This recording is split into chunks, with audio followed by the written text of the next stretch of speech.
Model में देश में सबसे कम महंगाई है और हाईएस्ट पर कैपिटा इनकम है। इस दिल्ली मॉडल में 200 यूनिट बिजली फ्री है और उसके ऊपर देश की सबसे सस्ती बिजली है।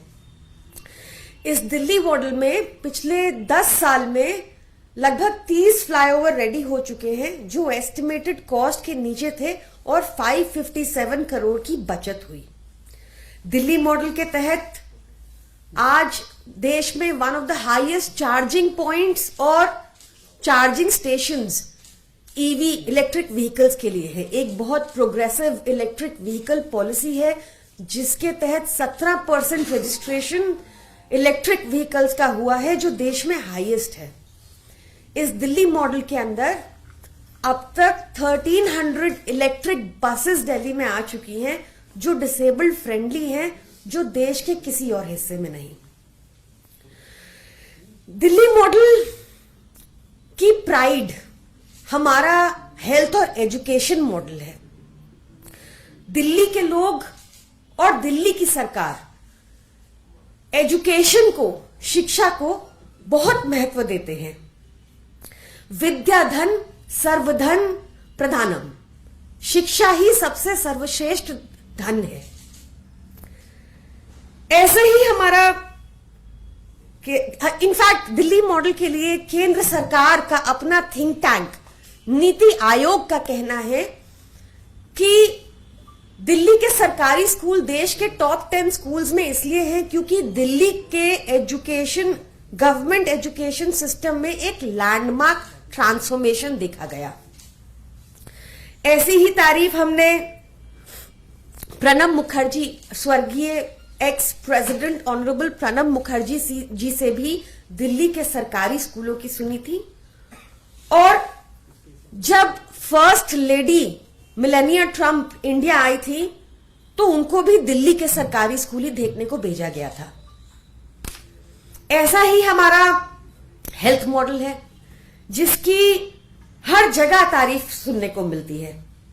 ये बात अलग है कि आजकल भाजपा हमारे हेल्थ मॉडल को अटैक कर रही है क्योंकि यहां पर बहुत सारे लोग दिल्ली के बाहर के भी आते हैं और ज्यादातर उत्तर प्रदेश के भी आते हैं और वापस जाकर हमारे हेल्थ मॉडल की तारीफ करते हैं, तो ये डाइजेस्ट कैसे होगा, इसलिए उसको अटैक करने में लगे हुए हैं आजकल। हमारे हेल्थ मॉडल की आपको ध्यान होगा, यहां भी ये चिट्ठियां लगी हुई हैं कि कितनी तारीफ हुई कि ex UN secretary general late Kofi Annan ji या फिर एक्स चीफ यूएन बन की मून जी, दोनों ने ही बहुत तारीफ की थी। बन की मून जी ने तो यह भी कहा था कि प्रधानमंत्री मोदी को भी यही मॉडल को आगे लेके जाना चाहिए। दिल्ली दिल वालों की है। हमारा यहां पे आप देखेंगे कि हर प्रदेश के अंदर से, हर स्टेट से, हर सिटी से, ना ही देश के अंदर से बल्कि देश के बाहर से भी लोग पढ़ाई के लिए, इलाज के लिए, नौकरी के लिए भारी तादाद में आते हैं और दिल्ली सबको एक्सेप्ट करती है। तो हमारा जो प्राइड है दिल्ली का हेल्थ और एजुकेशन मॉडल, इसी को हम रिपब्लिक डे परेड में शोकेस करना चाहते थे। यही हम दिखाना चाहते थे कि हमने कितना लैंडमार्क ट्रांसफॉर्मेशन किया है बीते कुछ सालों में दिल्ली के अंदर हेल्थ और एजुकेशन में। पर बहुत अफसोस की बात है कि यह होने नहीं दिया गया।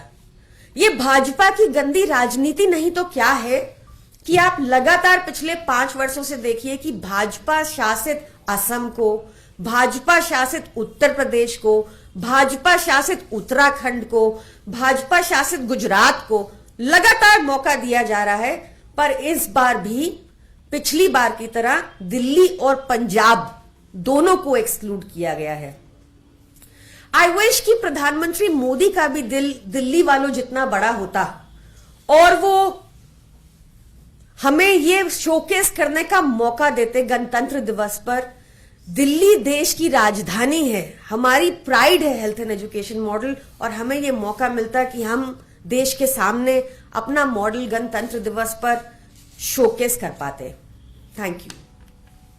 ये आप लोगों को सूचना केंद्र सरकार की तरफ से मिली कि दिल्ली बाहर है, इस बार भी चल रहा है, ठीक है? सॉरी, से इट अगेन। ये कैसे सूचना आपको मिली कि इस बार भी दिल्ली को बाहर रखा गया और कारण क्या बताया गया? कारण कोई नहीं बताया गया, और पंजाब को लेटर इशू हुआ है of the list of people जो 4th राउंड में क्वालिफाई किए हैं, उसमें दिल्ली और पंजाब दोनों का नाम नहीं है।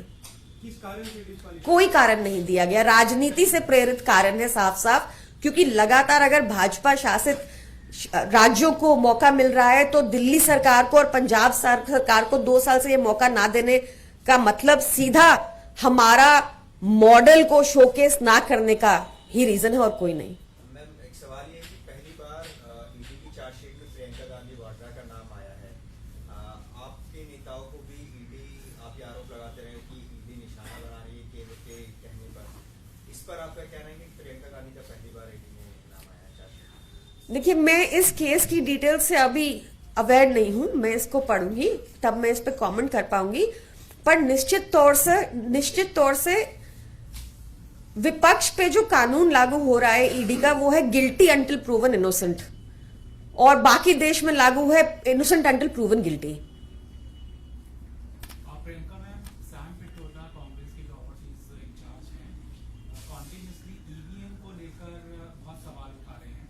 एक फॉरन की रिपोर्ट का उन्होंने बार बार जिक्र किया है कि भाजपा जो दावा कर रही है कि 400 प्लस सीट्स आएंगी, वो तभी मुमकिन हो सकता है जब ईवीएम के साथ छेड़छाड़, अदरवाइज ये मुमकिन नहीं है। मैंने इस बयान को देखा नहीं है, और आई थिंक जनता का जो भी फैसला होता है उसको मानना चाहिए। कोविड को लेकर क्या? कोविड को लेकर कल ही सौरभ भारद्वाज जी ने बताया कि जो वेरिएंट है वो बहुत माइल्ड वेरिएंट है जो आया है, और इसमें घबराने की कोई जरूरत नहीं है। दिल्ली सरकार पूरी तरह से बेड्स को लेकर, पूरी तरह से मेडिसिन को लेकर पूरी तरह से तैयार है। Thank you. आज यहीं पे बाइट करेंगे।